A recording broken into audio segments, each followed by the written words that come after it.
我买了一套拼布模板，今天就用其中一个试试，就选用这个最小的六边形。我想做一个拼布迷你画廊针插，最小的六边形边长为2厘米。我利用边框画出一个小1号的六边形，边长为1.5厘米。剪出若干片纸片，用2厘米的六边形在布料上画出，裁剪出所需要的布片26片，再用小1号的纸片包裹在布片里，并沿边大针脚梳缝固定一圈。缝合固定好每一个布片，然后把纸片取出，接下来按自己的喜好进行排列组合，再把相邻的主母片沿边用长针法或卷针法缝合。缝合出下列这些组合，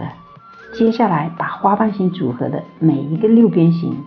分别对折缝合，使2个角成为1个角，再把连接好的6个主母片和花瓣拼缝，里部也相同缝合，小画廊的雏形就有了。再把缝合好的表里部背对背套在一起，沿边用长针法缝合，缝合好放一旁备用。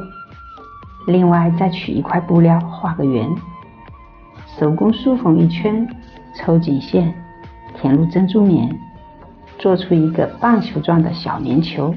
底部放入纸片，抽紧固定，放在花篮里试试合适否。再剪3条细铁丝编成麻花辫，缠上自己喜欢的边条，再绑个小蝴蝶结，完美。一个花篮的提手搞定，把提手缝合在棉球的2侧边，再塞入花篮，在花篮的2边用手工缝合固定，一个迷你可爱的花篮拼布针插就完美呈现啦。如果您也是拼布爱好者，